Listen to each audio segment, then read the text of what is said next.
Welcome everyone to the fourth session of our OpenMP programming. So in the previous session, what we saw is that we saw things related to error checking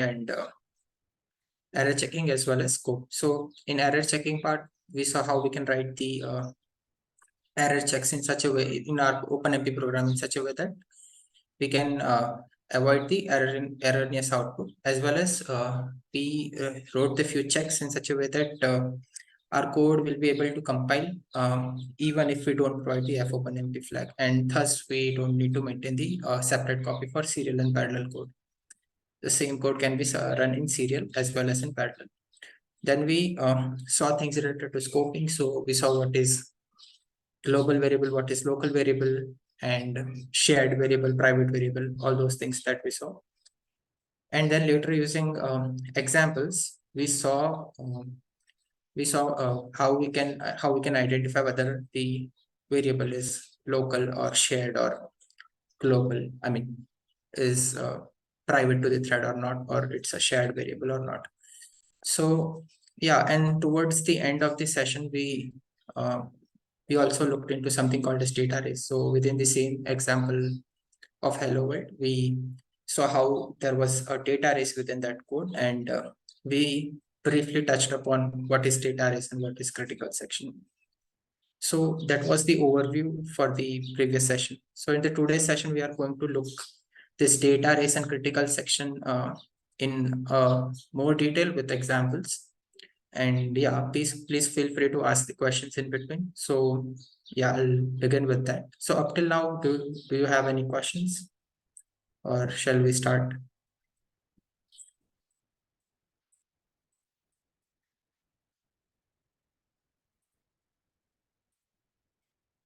Okay, if there are no questions, then let us start with the today's session. So yeah, in the previous session, we saw that there is this data, something called as data arrays, and this occurs when multiple thread tries to access the same shared resource, and which leads to unpredictable behavior. And in our case, it was the test variable, test var, or that sum variable, right, which was shared among all the threads, and all the threads were trying to write into that same shared variable, and that's why it was leading to the unpredicted behavior. And towards the end, what we did was we wrote that hash pragma OMP critical to avoid that race condition. So what that does is that it tries to execute that segment or piece of the code in a mutually exclusive manner. So each thread will go one by one in that critical section, that piece of code, and thus will not encounter, I mean, will not see the data arrays. So yeah, let us look into this data arrays part in more detail. So if you remember, there was this test var, right? And we were trying to increment this test var, and multiple threads were doing it at the same time. And we were saying that it's an data arrays example. So let us try to understand why was that a data arrays. So if you see here, this test var plus plus, which is incrementing the test var variable, is internally done using 3 steps. I mean, after the code is compiled, the uh, assembly level statements would look something like this. So test var will be copied into some register. That register might be incremented, and finally, after incrementing, the value within that register might be written back to the test var. So this is how it might look, and this can potentially lead to a data race. And let us see how this can, this can lead to an unpredicted output, and let us see how this can lead to an unpredictable output. So let me quickly share my, I think someone's mic is on. Can you mute? Okay, thanks. So let me quickly share the whiteboard. So as I told, right, that this incrementing the test variable is divided into 3 assembly level instructions. That is, sorry, that is uh, wait.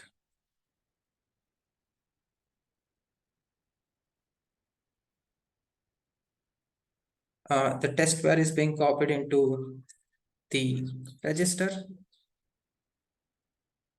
Then we are doing this incrementation of this, I mean, increment of this value within this register. And then we are copying the results back into the uh, R1, right? The value that is there in R1, we are copying back into the test variable. Now this is the steps that a particular thread is performing, right? So let us say that thread T1 is doing this set of steps. Similarly, another thread T2 might also be doing the same steps, right? And all of them are doing it concurrently. So we are not sure what order, I mean, in what order it might be executing. So uh, this one, T2 is also doing this 3 steps. And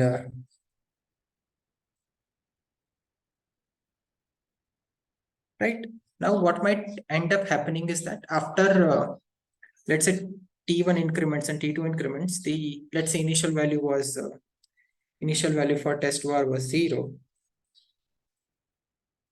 Then after T1 and T2 increments it should be 2, right?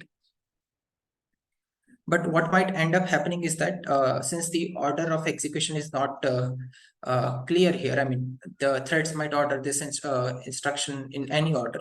It might end up happening that we might see some different value like 1, which is incorrect, right? And why this might happen? So let us try to understand this. So let us say that this ordering is also possible, right? Thread T1 does, so I'm just writing the order in which these 2 threads might execute their statements. So thread 1 might do test var, copying of test var in registers. Similarly, thread 2 also might do this.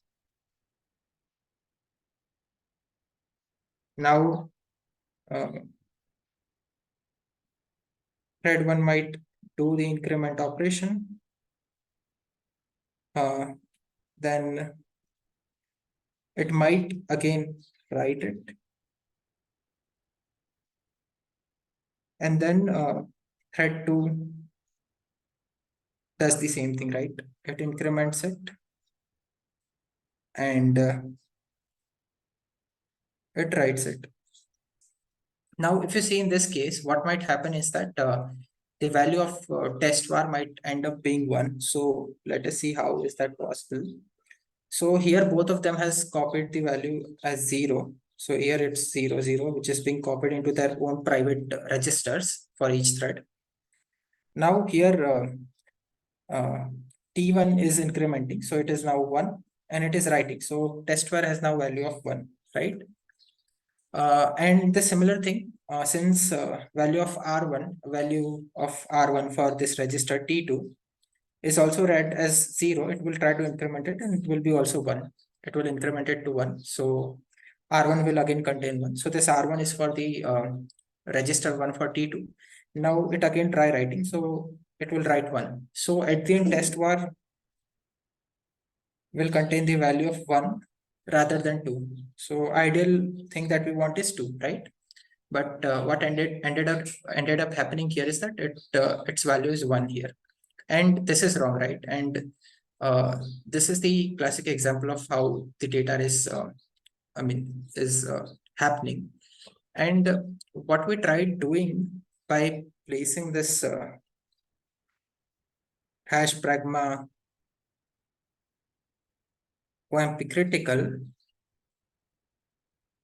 is that we are trying to so what we tried doing using hash pragma OMP critical is that we are trying to execute this set of statements. So this one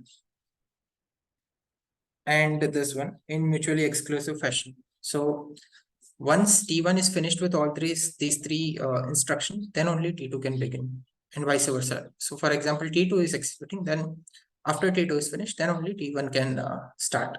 So if that is ensured, so if all these three are finished and then only T1 starts this executing these three, then we are sure that the final value that we'll get in test var will be 2, rather than 1. So I hope this is clear. Any questions up till now? Anything that is unclear, please feel free to ask. Else we can we'll move ahead. Okay, if there are no questions, then let us move back to the slides. Yeah, so this is actually what I was trying to explain here, that this is the order of the sorry, is the order of the instruction, and each thread can execute them in any order, which can lead to unpredicted behavior. And we can avoid this by placing this entire piece, entire thing in the critical section, and that we did using hash pragma OMP critical. So yeah, and this will ensure that each thread will access those set of instruction in mutually exclusive, execute them in mutually exclusive manner, and that will avoid the data risk. So now let us quickly try to do some practical example. So let me share that. I think we were looking into this one in previous session as well. But yeah, let us look into this code. So this is the piece of code, and there are multiple things that we want to answer here. So here there are a few variables. We're trying to update them here in the parallel region, and then we are trying to print the sorry, value of ABC. So yeah, one thing that we saw yesterday was the A is a private variable, sorry, and hence it can't be printed here. So let me remove that. Sorry, yeah, let me remove this part. Okay, this is fine. So now, what are the private variables and what are the shared variables here? Can we quickly get the overview for that? Please type in the chat what are the private variables and what are the shared variables here.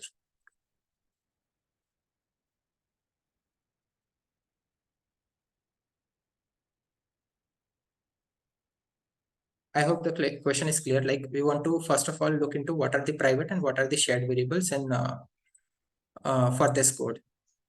So there are 4 variables A, B, C, D, which are private, which are shared. Then the second question is there a data is with this code, and what will be the output for this code? First of all, we'll try to understand the output, and then we'll see whether it's a data race or not. So please try doing this classwork, so we all can be sure that, yeah, we are understanding what we are learning in theory. Yeah, so I can see few responses in chat. D private, C shared. Yeah, correct. What about A and B? A and D are private, B and C are shared.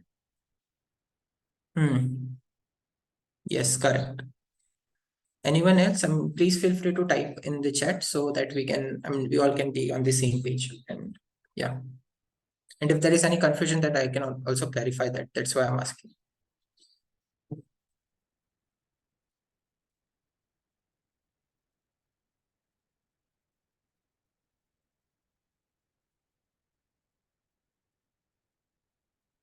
When A star, we can remove A then.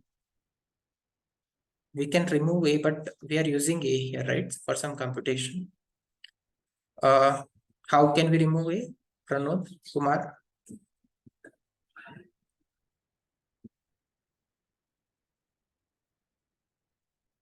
Okay. A equals to 42 plus 4 will not execute. How will it not execute? It will execute, right?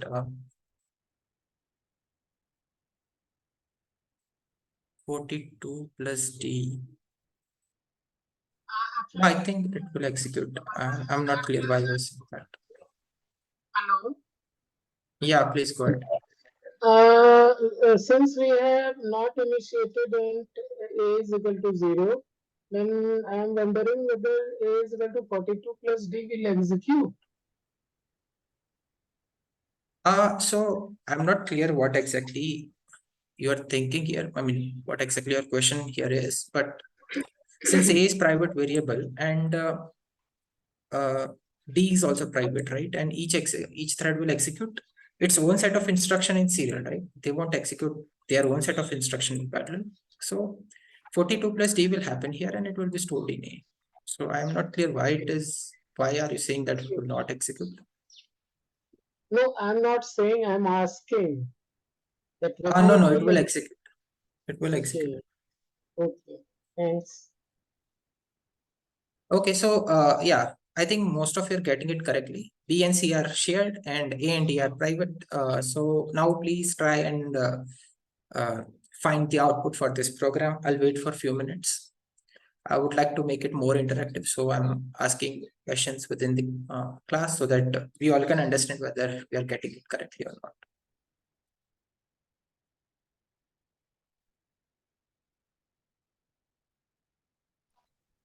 So B will result in 1, but we can't for sure say the value of C because it will face a race condition.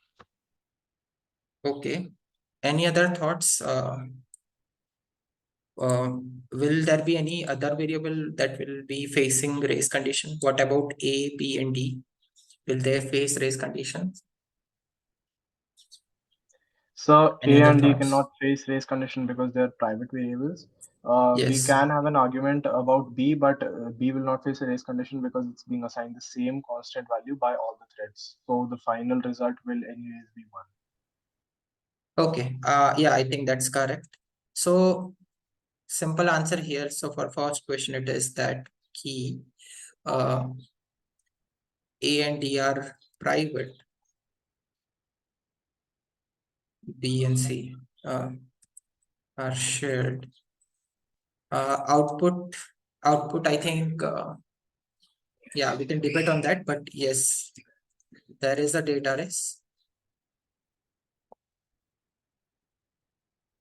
I hope you understand. I mean, why am I saying that there is a data race here? Because each thread will try to update the value of C here, and that's why there might be a data race here. And for B, why we don't have a data race? Because B is being updated to the same value by each and every thread. So there won't be a data race. So every thread is updating it to the same value, and hence there is only data race with C. Yeah, so what will be the output values for B and C each time we run? So yeah, let us try to understand what will be the output for B. Just give me a minute.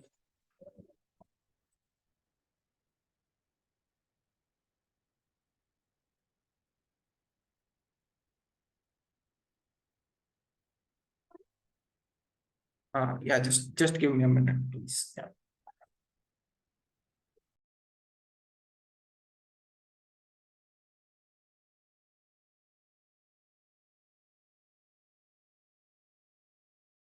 Yeah, sorry about that. So yeah, so value of B, can we conclude that it will be always be the same value? Can the value of B be 23? Or it will be the same value 1 each time? Can anyone confirm that? Can B take value of 23 is my question. I hope that question is clear. So C, we know that it is encountering the data array, so its value might be unpredictable, but can the value of B be 23, which is the initial value? Can this value of 23 be printed here? Okay, Mitesh is saying that value of B will be 1. Anyone else would like to put their thoughts? Sirajul is saying that it should be 23. Can you explain why it will be 23? Neerath is saying it will be 1 always.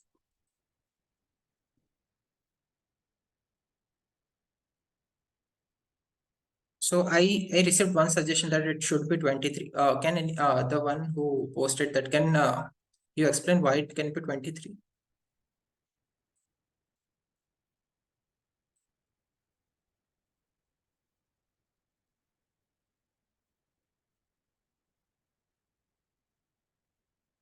Okay, okay, I'll explain then. So the value of B can't be 23 here. So we should understand this. I mean, we should be very clear about this. So each thread is executing this parallel region, right? And after executing this parallel region, there is an implicit barrier here. So each thread will wait here. So it won't happen that thread one has executed this piece of code and then it starts printing or something like that. And let's say another thread sets it to 23. This won't happen. So each thread will wait here, and when all of the threads have executed this piece of code, the value of B will be only P1. It can't take any other value. So the value that here it will be printed is always 1. Okay, someone saying that it is shared variable defined outside the parallel region. Outside the parallel region, it will retain its previous. No, it won't retain its previous value. So what will happen is that when shared variables are updated in the parallel region, once the parallel region is over, they'll retain the value. So yeah, please note this point that for the shared variable, once the parallel region is over, they'll retain the value that they that was computed within the parallel region. So here it will be 1. B will always be 1. Okay, so I hope this is clear. If there are any questions, then please feel free to ask. Now, my next question here is that we know that the value of C will be, I mean, value of C can be anything, right? It's encountering the data arrays. Now, can the value of C be 66?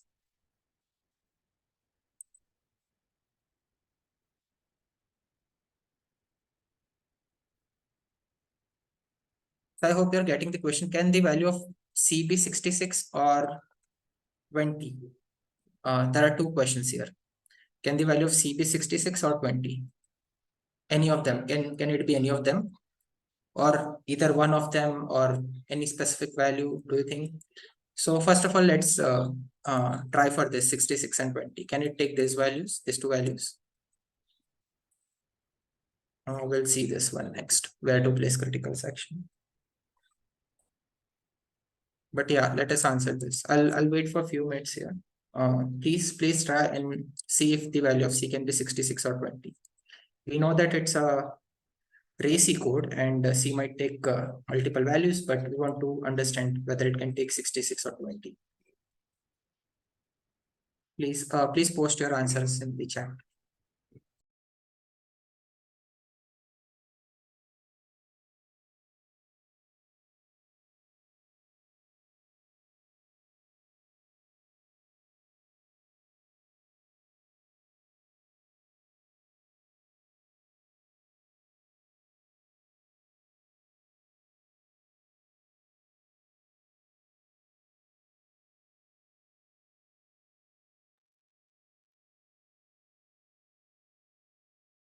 Okay, Mitesh is saying that the least value assignment being done to C is 42 plus 1, 43 by 2, and in the type it will give 21. So 28 should not be possible. I think you are missing something here, Mitesh. Can you check it once more? That may vary. Harsha is saying that may vary. Yeah, but yeah, you are correct. That may vary, but we are here interested in seeing whether it can take 66 value or 20 value or not.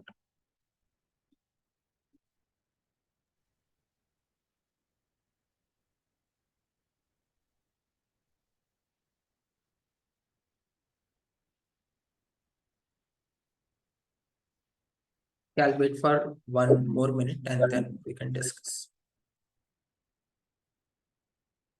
I think someone wants to speak up. Someone's mic is on. Anything specific you want to share?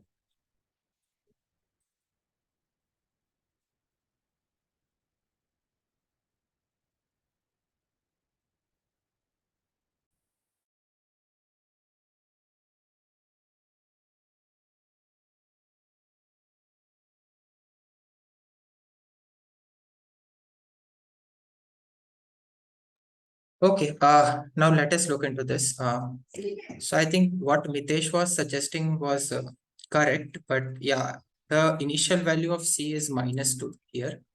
So what can end up happening here is that if you see this code properly, okay, let me move this bit. If you see this code properly, what values of A can it take, right? Each thread, what values of A it will take. So T0 will take the value of 42. T1 will take 43 because D is nothing but thread ID. So T1 will take 43, T2 will take 44, T3 will take 45. Yeah, so these are the four threads, right? We are launching it with four threads. Now, additionally, we are adding one to it by doing A plus B here. So at the end, what will end up happening is that we'll have this for each thread. A plus will be this 43 plus, I mean, 43, 44, 45, and 46. Now, the value of C is initially -2. So please note that. And this thing, as we saw, is the RACI code. Right. So what will end up happening is that all the threads will try adding this value respectively 43, 44, 45, and 46. And there might be a race condition here, right? So let me share the whiteboard here again. Okay, let me move this. So what might end up happening is that yeah, T1, T2, T3, T4, all of them might want to write the value within the variable. I mean this C variable at the same time, right? So what might end up happening is that they might all read the same value, which is -2, -2, -2, -2. And at the end, what might end up happening is that so they have read the same value, right?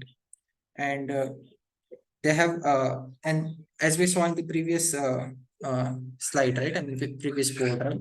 That they might copy the value to the registers, and after they copy the value to the registers, what they end up what they might end up doing is that they might add the value, their own value, 43, 44, 45, and 46. Now, let us say that all of them now try writing, and since this values are in registers, only one value that is being written will persist. So let us say that this one persists, and all of this are overwritten. So we'll end up with 41, and at the end we were doing C equals to C by 2. So it's an integer division, so we might end up with 20 as well, right? I hope this is clear. If there are any doubts here, then please let me know. Similarly, my second question was also simple. Can it be 66? So answer to that is also yes. Let us say that all threads only two threads encountered the data issue, which were T1 and T2. These were successfully executed in non-data race manner. So what might end up happening is that 45 minus 2 is 43 plus 46 minus 2, 44 will be added to C. And later, only one of the value out of this two will succeed, right? Either 41 will be added or 42 will be added. So let us say that 41 was added, and due to conflict, sorry, 41 was added, and due to conflict, this value got overwritten due to data race, right? We saw on the previous slide here, right? That data race, due to data race, only one of them might succeed in writing here. So let us say when these two threads were in race condition, only one thread, which T1 succeeded, and hence 41 was the only one that was written. So this entire thing will add up to, what will it add up to?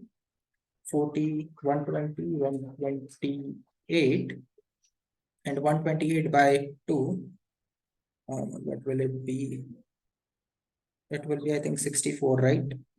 So still it is not adding up to 66, but let me check quickly that.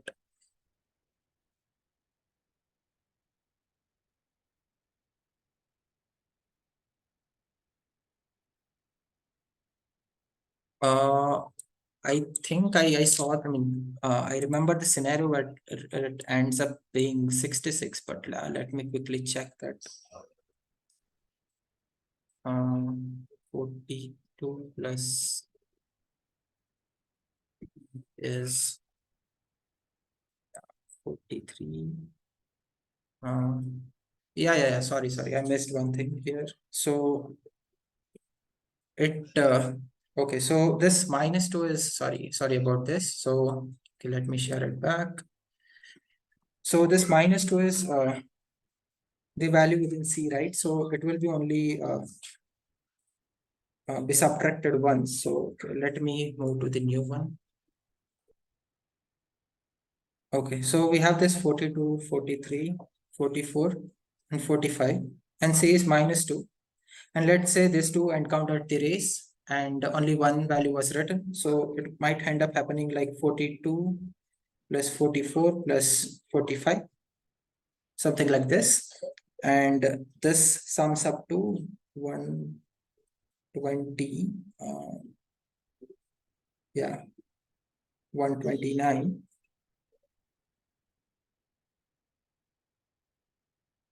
by 2, right? So this is okay. I think then 66 is not possible, right? Anyone has different point of view then? Is there any way we can get the value of 66? But I think we should check this once as well. I think that I saw the case where there was 66 also possible, but I need to figure out like the multiple combinations here such that we can get 66 somehow. Yeah, if you have any suggestions, then please feel free to add them in chat or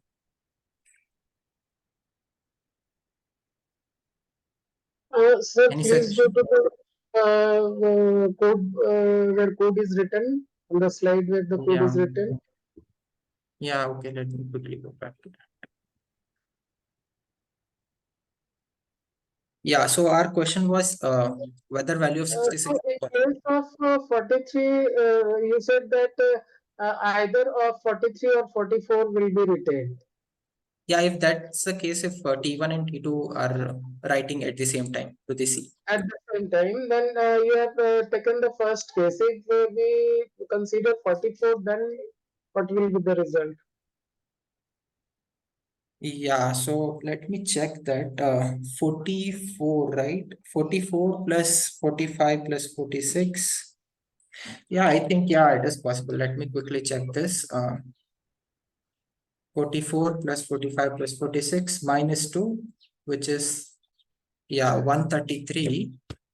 So we are considering these three only right now. So because only one might be valid out of these two because there is a race here. So this adds up to 133, and that divided by 2 is, let me check. Yeah, it's 66.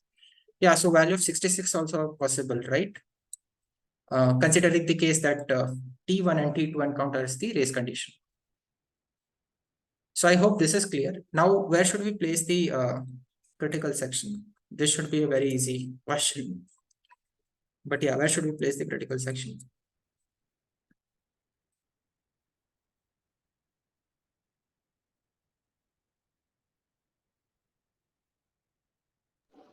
So C needs to go in the critical section.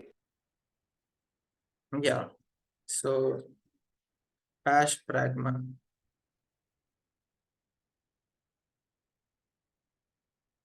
Right? This should be done. So yeah, this is the place where we should place the critical section. Sorry. And shall B be also within the critical section? Is it needed? No, right? Because value of B, although it is a shared variable, it is not being written by multiple threads at the same time here. So there is no race here. Every thread is writing the same value. Multiple threads are writing it, but the same value. So there is no unpredicted value of B that can occur within this code. So yeah, B, if it's okay if we don't place B in the critical section. So yeah, I hope this is clear. So Yeah, any questions up till now?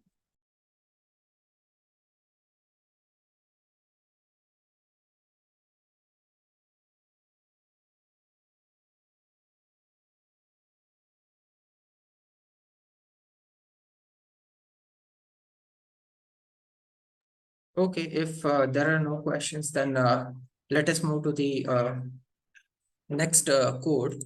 So, okay, I hope that the next code is also visible to you. So here in this case, we are using the same code for hello world that we saw in the previous session, right? The only thing that I've changed here in this code is that this entire thing is similar, right? We are taking the thread count, we are using this error check, and then we are using the sum.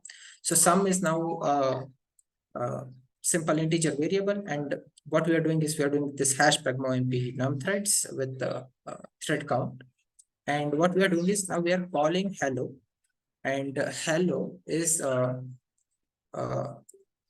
now getting the value from, I mean, it is returning a value here. So you can see it's returning a thread ID here, and we are adding that thread ID to this sum. We are doing it for each thread. So each thread will return its thread ID here. And yeah, it will return the thread ID, and we are summing up the thread ID here. And we are printing the sum. So again, there are two questions here. Whether there is a data race or not, and if there is a data race, then where should we place the critical section? I hope that question is clear. Please try to answer the question, so all of us can be we can understand that we are getting the things correctly.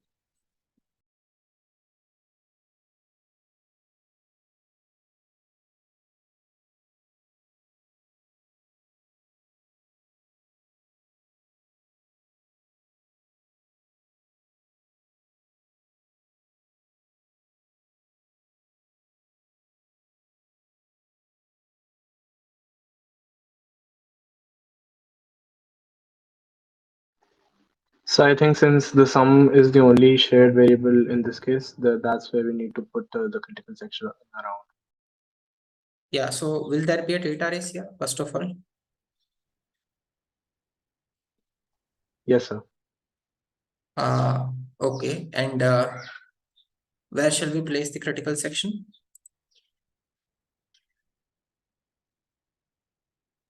So Within when the sum, so when sum is yeah, being please go ahead. updated, that's where we should be placing the critical section code. Okay. Any other thoughts apart from this?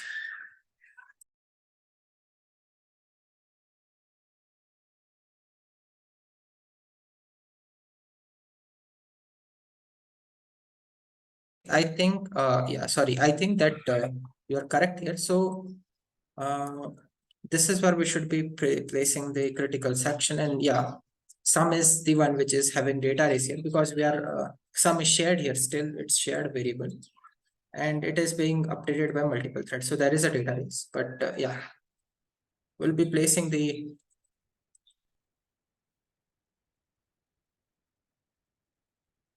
critical section here, and yeah, so this should work now. Yeah, so uh yeah, so did you figure out anything here, like any issue with this code? Anything weird that you notice about this code? So this code essentially becomes a serial code. Yeah, that is correct observation. So I hope you're getting this. Each thread, I mean, this is a parallel region. Each thread is trying to now execute hello in serial manner. So there is no amount of parallelism in this code. And yeah, that is one correct observation to make here. And such type of code should be avoided. We'll see how to rewrite this code in such a manner that it still exploits the parallelism. So by the way, we already saw one variation of it where we are placing I mean, we were passing the sum, and we were placing critical when critical section where sum was being updated inside the hello. But we'll see one more variation where we can update this one itself, so that we can get some parallelism. Okay, so this is the second program that I wanted to share. Now let us look into the third one. So yeah, let us look into this program now. Please go through this code. So essentially we are declaring the array here, and we are initializing some values from 0 to 5 within the array of size 6. And then we are launching the parallel section. So there are multiple threads which will execute this piece of code. And then we are printing the values from ARR0 to ARR5. I want each and every one of you to try out, try the work out for this example and see what will be the output for this. So there are multiple questions here. First of all, let's try to figure out what are shared and private variables here. Then we'll look into the output. So yeah, my first question is, what is shared here and what is private here? Please let me know in the chat.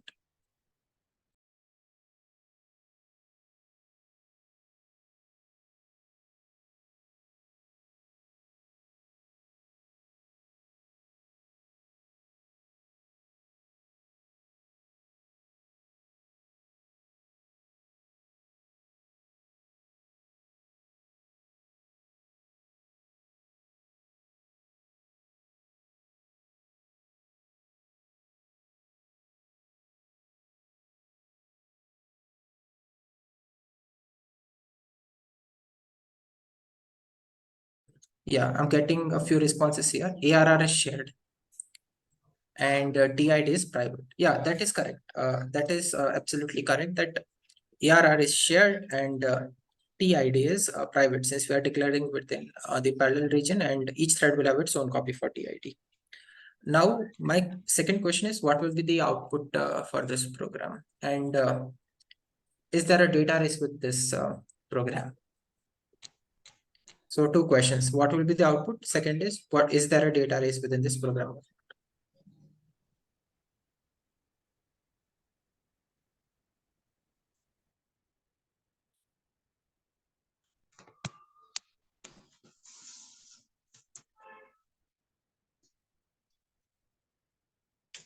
What will be the output? So there's no data race, but we are trying to access a out of bounds memory in this case. How we are trying to access the out of bounds memory? Can you explain, elaborate a bit? Since we are running 5 threads, so thread ID will vary from 0 to 4, and the size of our array I think is 5. We are accessing 5. Okay, my bad. Okay, then No, it's it's 6, right? It's 6. okay. Yes, So there then it's won't be any out of bound memory access at least. But yeah, yeah. think about it. What will be the output, and is there a data race or not?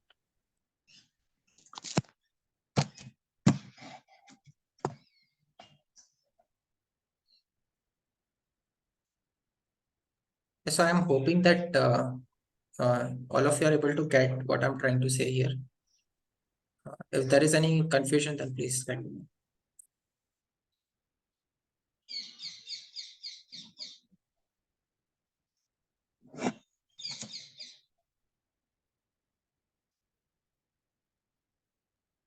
Yeah, once you have solved this, please add your answers within the chat.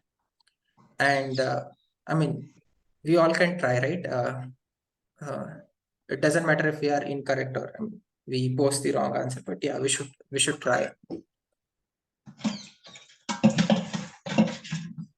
Okay, so Annamala is saying that there is race. Same with Preerath, that there is data race, and we are updating data of this we are updating data at TID's position to data at the next position. Okay. There is a data race, Mitesh is saying. Any other suggestions, like whether there is a data race or not, and what can be the output?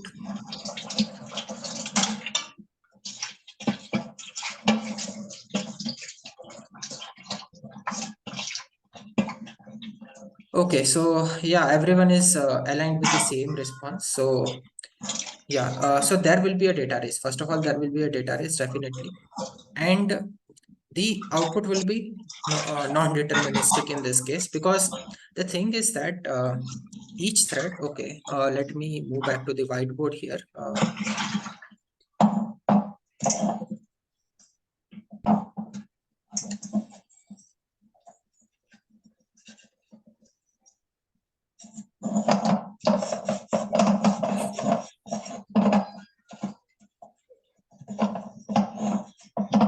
Yeah, so what I was trying to say here is that we are doing this thing, right? ARR of I is ARR of I plus 1, right?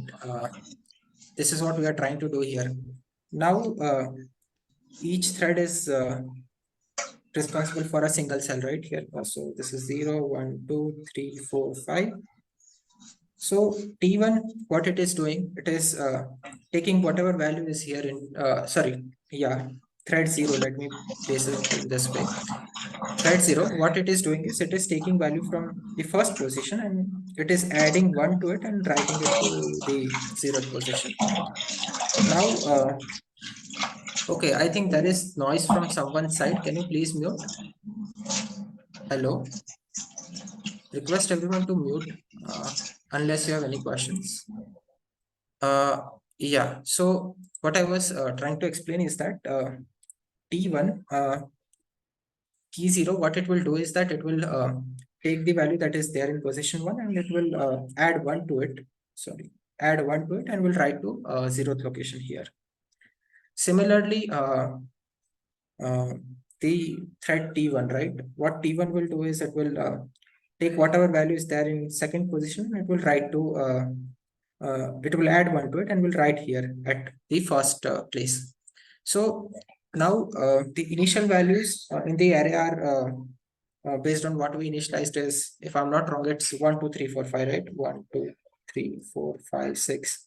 I might be wrong here, just I need to check the code. But yeah, the point that I'm trying to derive here is that the output will be non-deterministic here, because it might happen that thread T2 thread T1 might have written the value here at first position, and after that thread 0 might be trying to read the value and add 1 to it.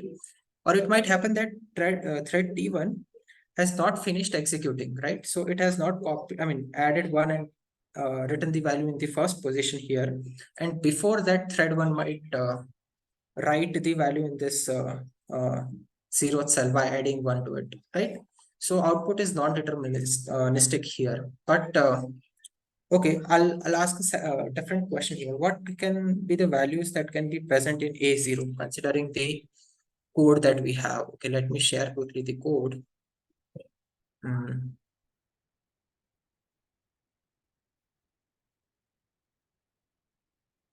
What all values can A0 take? Yeah, so that is the last question. So that's for sure that we have data arrays. So there are two things that we still want to answer. That first is, can there be is there a place where we can place the critical section to avoid the data arrays here? And second is, what all values of A0 are possible, considering the fact that there is a data arrays here. Please try to answer these two questions in chat.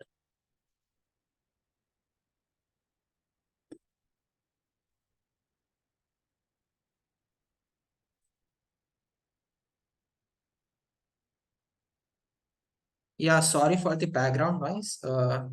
So is it coming from my end or someone else? I'm sorry, but just want to confirm. If there is background noise from my end, then I'll try to switch place. Else, there is background noise from someone else, then we can ask them to mute.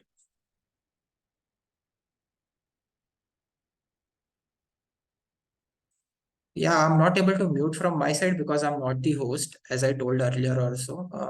I'll check this with the organizer if I can get the host access.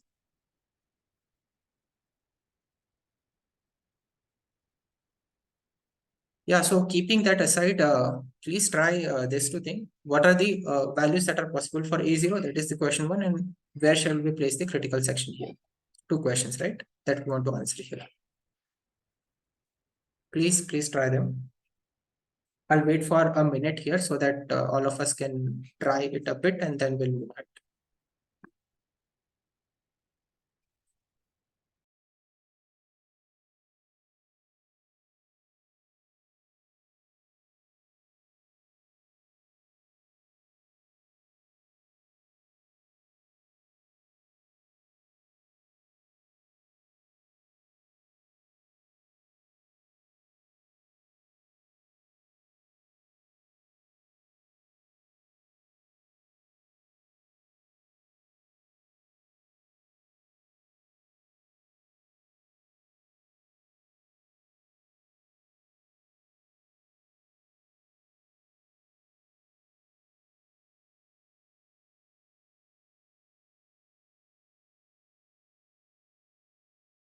Yeah, so I have some response. One is 2, 4. Sorry. So one response is 2, 4, 8, and so on. Another is any, sorry, A0 should be in the range 2 to 10. Yeah, answers are close. Uh, Anyone else who wanted, who want to share their uh, results that, the thing that they concluded by looking into the code? Anyone else?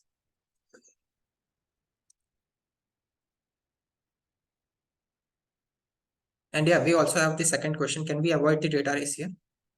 Is the second question.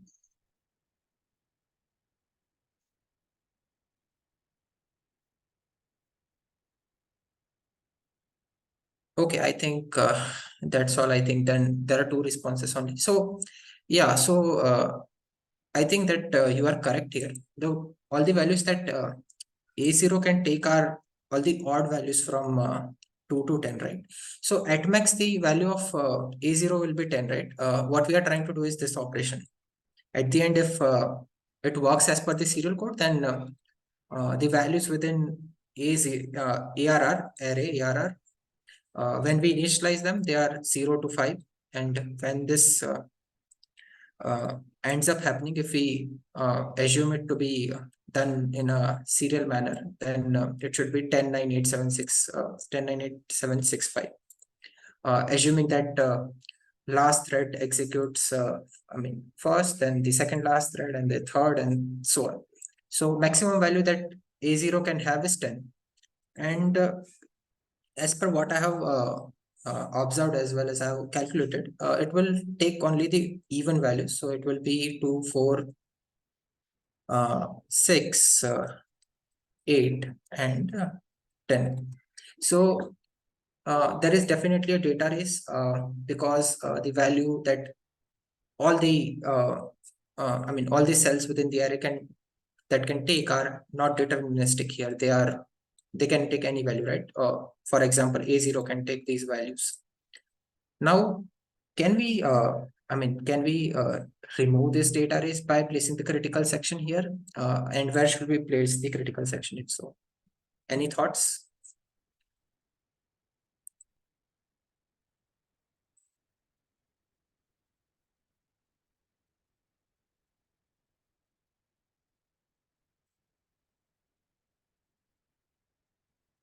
Yeah, so Mitesh is saying that we can't avoid unpredictability here using semaphores because we can't control the order of execution of threads. So even if we apply critical section, yeah, that is correct. So yeah, so that is what is the observation here. So even using critical section here also, we won't be able to remove the data race. That is the important point to note here from this example. So we know that there is data race happening here, right, in this line. But the thing here is that even if we place this, right, we won't be able to remove the data race in this case. The only thing that we can do is that we can execute this thing in serial. We can do a for loop and execute can update the values accordingly. But this thing won't solve is what I'm trying to conclude here. I hope all of you are getting the point that I'm trying to highlight here. Also, one more thing that I wanted to bring up with this example is that this is the kind of read-write conflict, right? right? So here what is happening is that, okay, let me go to the whiteboard here. So what is happening here is that thread T0 is trying to write something, and thread T1 is trying to read. I mean, no, sorry, I'm wrong here. Thread T1 is trying to write something in the cell 1, and thread T0 is trying to read something from that cell, right? So it is kind of a read-write dependency. While the examples that we saw up till now, right? Let me go back to the code. For example, this one, right? This is write-write dependency, right? Each thread is trying to update the value. So all of the threads are trying to write within the same variable. So yeah, I hope you can understand what I'm trying to say. So here it is write-write kind of conflict. So this is write-write and this is read-write kind of a scenario. I hope this is clear. Any questions up till now? Anything that is unclear? So we answered all of the questions, right, related to this code. So data race, yes, and critical section can't solve using critical section. Any doubts or any questions up till now? Anything that was unclear?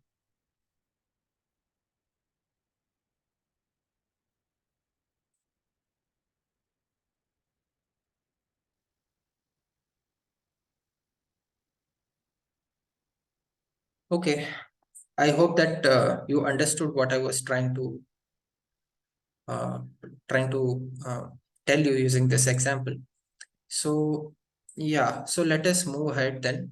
So we have seen a few examples related to data arrays and critical section so far. So now let us uh, go to one practical example for practical example or practical application where we can use this critical section. I mean, we can use this critical pragma here so that we can remove the data arrays in case of a practical scenario. So let us move to the slides.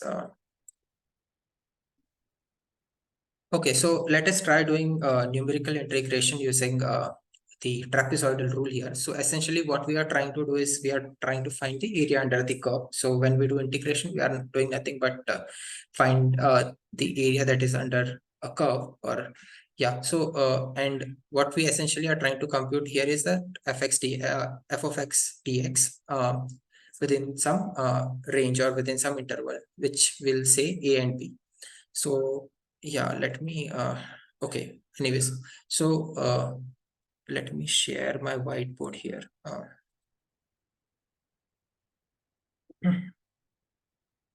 So what we are trying to do here is that we are trying to find the integration from point A to B for some function fx, f of x dx, and we are trying to find essentially the area under the curve by finding this.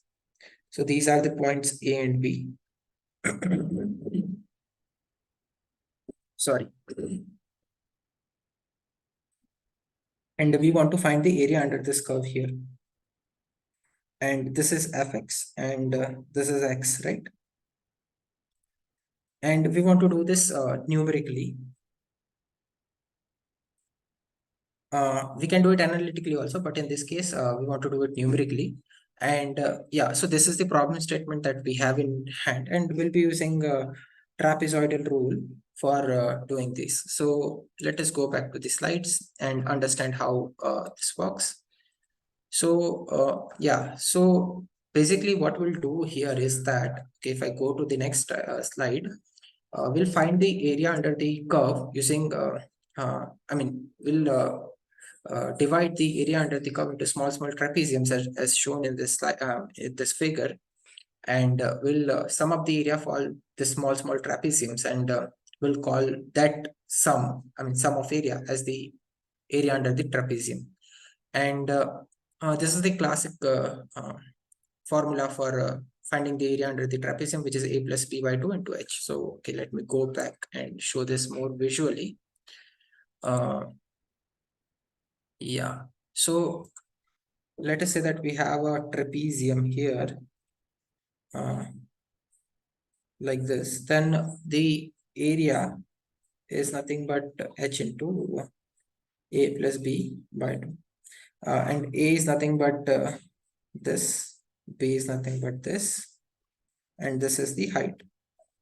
So this is how we calculate the area of a particular trapezium. And now, since we have divided the area, as I was mentioning here in the slide, as I was mentioning here, since we have divided the area under the curve into multiple trapeziums, total area that is under the curve is nothing but sum of the areas of all these trapeziums, and it turns out to be this one. So I'll show you how we reached till this equation. So let us go back to our whiteboard.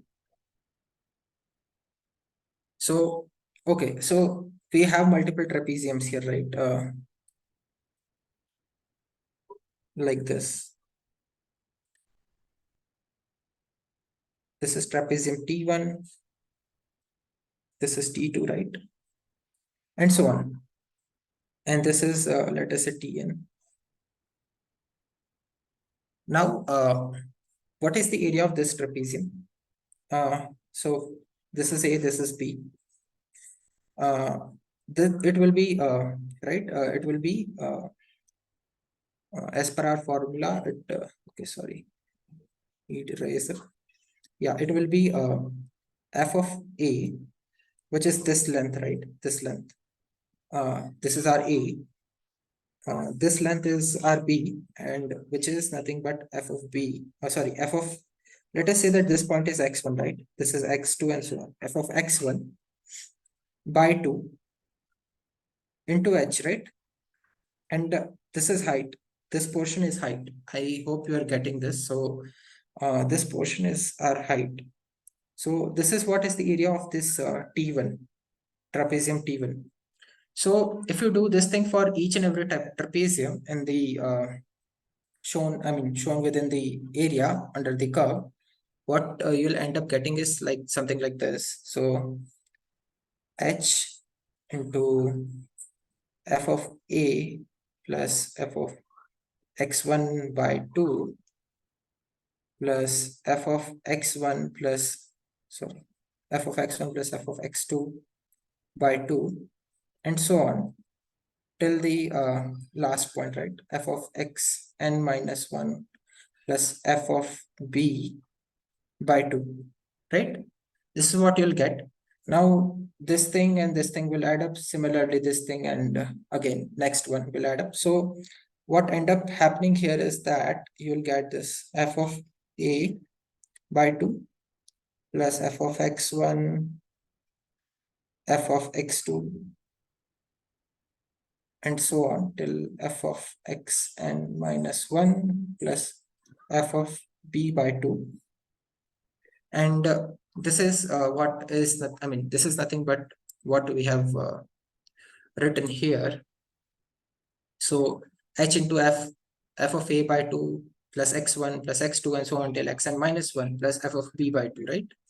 So this is the formula for calculating the area under the curve for a given function and for the given interval a and b using numerical trapezoidal rule, right? So any questions up till now?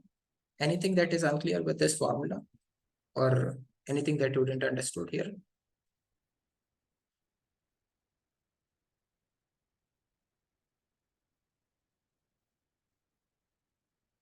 Okay, if there are no questions, then I'll ask the question. How will we calculate x1, x2, and xn, so on? Like these points, right? x1, x2, and so on. We'll need them, right? For our calculation purpose. How will we calculate them?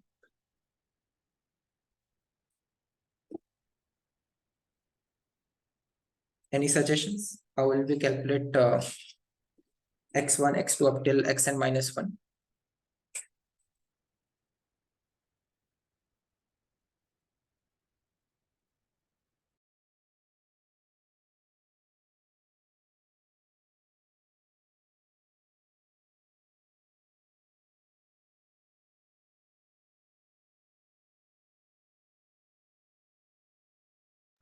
Okay, Mitesh is saying for an arbitrary graph there can be elements in an array. I didn't understand what we are trying to say, Mitesh. Can you elaborate here? So for a graph that is presented here, for example, which is like having varied, uh, they have variable derivatives throughout the graph, right? So each value can be passed in as a element in the array. So x1, x2, x3 up till xn can be passed in as a array, right? Yeah, that is correct, but there is a more better way to calculate it. Sorry, using the existing data that we already have. I think Annamalai has pointed it, so we can do this, right? A plus h, a plus 2h, and so on. So okay, let me go back. I mean, let me explain this in a better manner. So let me go back to the whiteboard.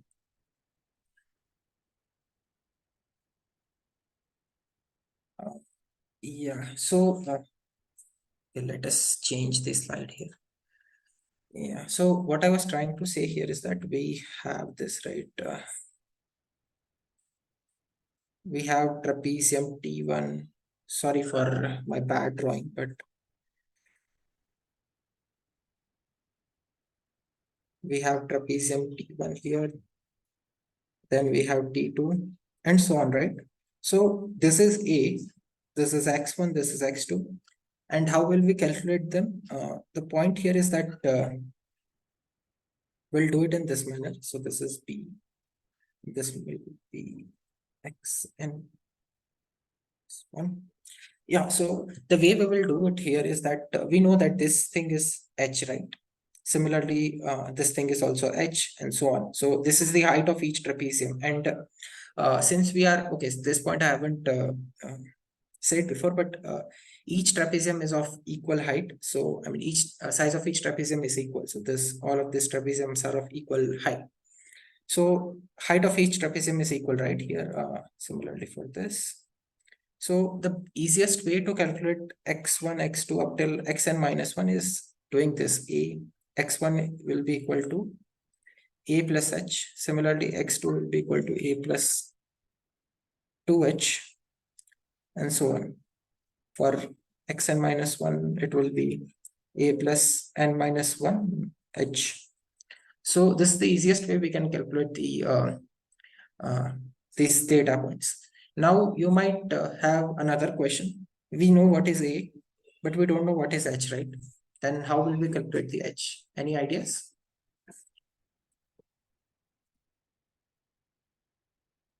Is there any way we can calculate the H? So by the way, H is equal, right, for each trapezium.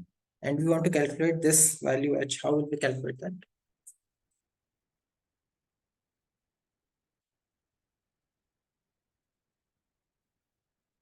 Yeah, I think few people have posted it. B minus A, I mean, yeah, B minus A by N. That is correct. So it will be B minus A divided by N. So where N is the number of trapeziums that we have, right? We have divided this entire area under the curve into multiple trapeziums. And the number of trapeziums here is N, and A and B are upper and lower limits. So this is how we can calculate the H. And once we have this, we can easily apply this formula, right? Let me go back to the slides. We can apply this formula and get the area under the curve for a given function. So let us quickly look into the serial code for this. Let me pull this in. Yeah, let me go back to the code screen. Yeah, so let us look into the serial code for the trapezoidal rule. So yeah, this is the main part of the function. We have declared A, B final result. So final result is nothing but the area under the curve. A and B are nothing but the upper and lower limits that we have for integration, numerical integration. N is nothing but the number of trapeziums. So we are initializing the number of trapeziums as 32. So just for the information, we are dividing that area under the curve into 32 trapeziums. And yeah, more the number of trapeziums, more the accuracy will get.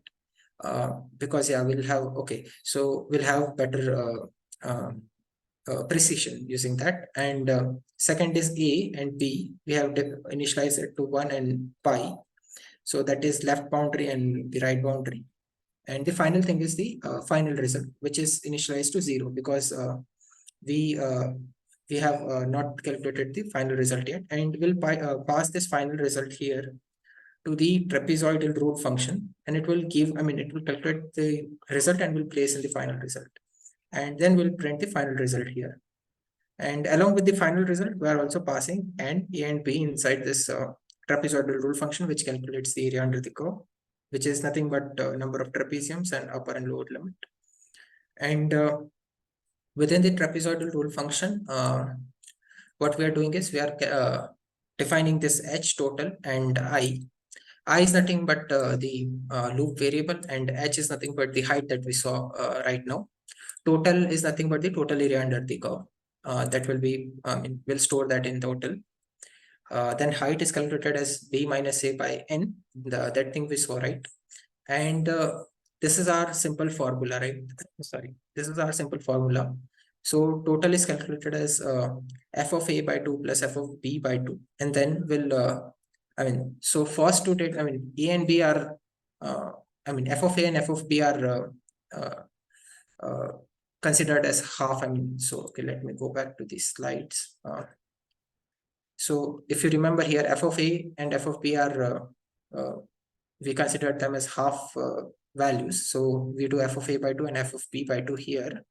And for rest of them, we use the complete value. We use x1, x2, x3, and so on. So we don't need to divide rest of the values by 2, but yeah, f of a and f of b, we need to divide it by 2. So we need to add this part and this part, and do the division accordingly. So yeah, so that is what is done here. We do f of a and f of b by 2. And then we run this simple loop in which we go from 1 to n minus 1 for each value of x that we saw, right? And we calculate the values of x here. And the values of x that we calculate is using a plus I into h, right? And I is nothing but the value, the index of that x that we were looking, right? So a plus I into h will give the corresponding value of the h, and we'll pass it to function, this func, which is nothing but the f of x that we are trying to look into here. And this value will add into the total. So after this entire thing is done, we need to still multiply the height, right? So as we saw in the slides, okay, let me go back. We have calculated this entire thing, right? But we still need to multiply the height here. So we'll be multiplying the height here in this case. Here, so total will be total into height, and this will contain now the final result. So we'll add the final result into the result variable, and this will give the area under the curve. And this is the entire serial code for the trapezoidal rule. Any questions up till now? Anything that was unclear, or anything you would like me to repeat here? So essentially, this is nothing but the equation that we saw in our slide. This is calculating as per the equation that we saw in our slide. If that is unclear, then please feel free to ask. I'll wait for a few seconds here so that everyone is on the same page.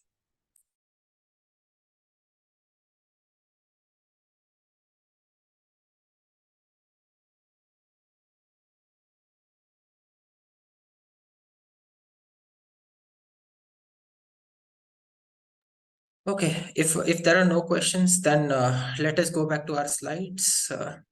Okay, before going to slides now, let us think about how we can parallelize this. Okay, I think that.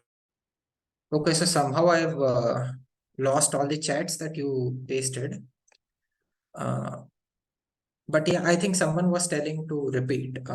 So I'll just quickly repeat this. So we'll today only look into the serial portion of this trapezoidal rule. to know this thing, it will initiate from 0. Sorry, can you elaborate more on what you were trying to say? Actually, I just rejoined so that I don't have any context around what you were discussing. Okay. Yeah, so okay, let me share that code and quickly explain. So I hope this is clear, right? That we are doing numerical integration from point A to B, and we have this function f of x, which is nothing but this thing, and we are trying to find the area under the curve, and this is the equation. Let me share. I mean, go back. So this is the equation that we are trying to code within our code. I mean, within our program. So what we are trying to do essentially here is that we have the data points here, and we are trying to put it inside the code. And so let us go back to our code. So we have an A and B, and the final result is our result, which will store the value, which is the area under the curve. We are passing it to the trapezoidal rule function, and we are declaring h and total here, which will contain the height of the individual trapeziums and total area under the curve, and I is the loop variable. Height is nothing but b minus a by n, as we discussed, right? And this is exactly as per the equation, right? We are trying to calculate. First of all, we are adding f of a plus f of b and divided by 2, because that was as per our equation. And then what we are doing is we are calculating x of I. So x of I is nothing but, as we saw, right, a plus I into h. And after that, we are doing f of xi. So this is nothing but, let me write it in a better way. So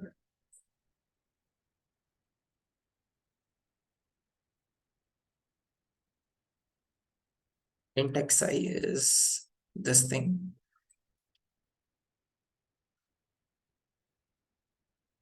And this is nothing but f of xi, right?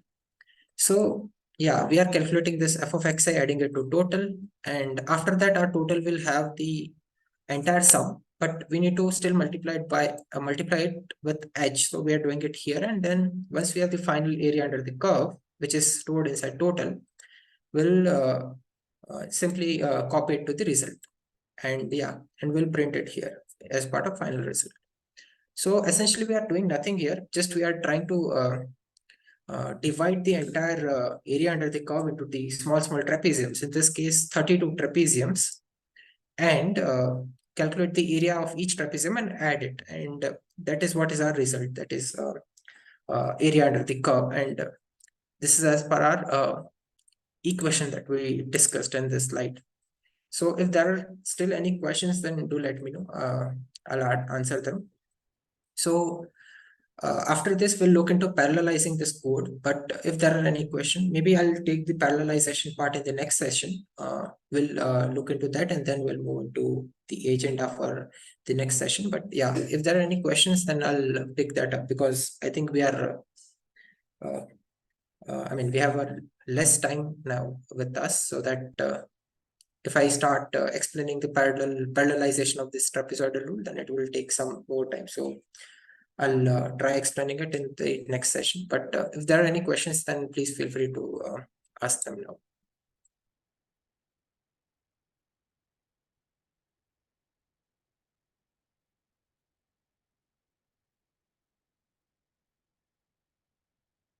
Okay, Annamala is asking, is there a way to predict the order of execution of threads? Order of execution of threads, in which example you are asking?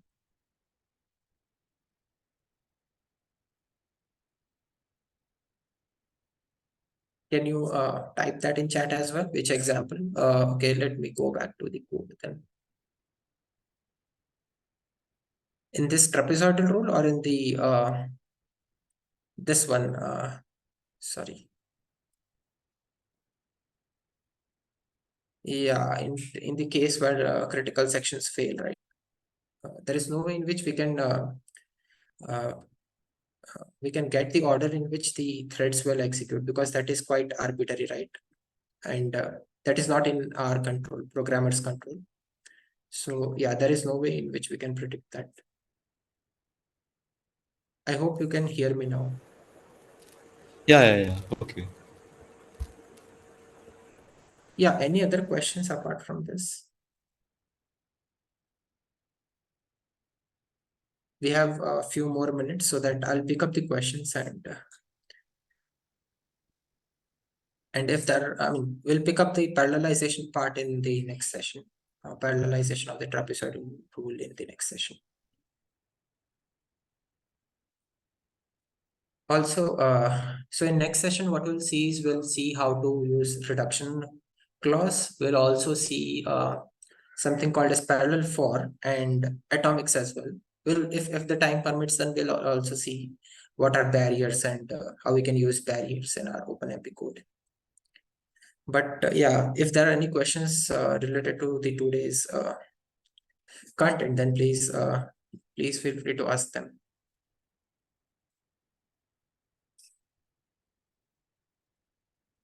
Yeah, I'll post the video, Harsha. Don't worry.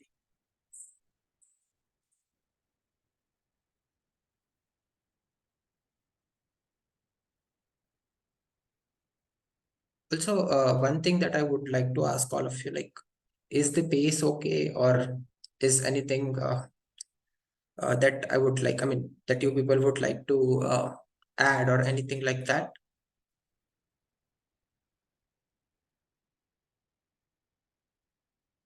Anything you would like me to do differently, just as a feedback I'm asking?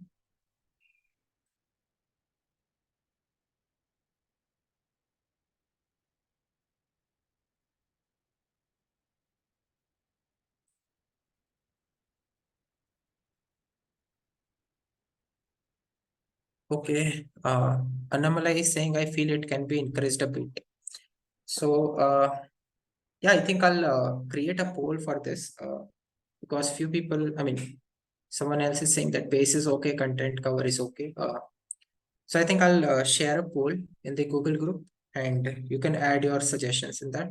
Maybe you can, I mean, you can vote there, so that at least I can get some idea around if we are going correctly, if everyone is able to get the things that I'm teaching properly or not. So we'll consider the majority over there. And, yeah.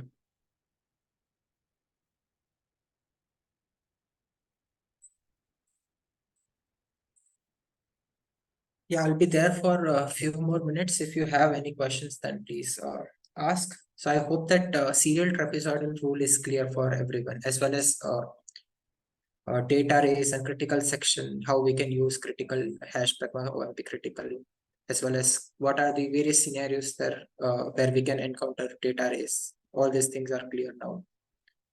So, and if there is anything unclear, then please ask, because in upcoming sessions will be talking more about this and using some different clause and directives to on top of this. So yeah, if there is anything unclear, then please ask here or in the Google group. So anyways, you are fine.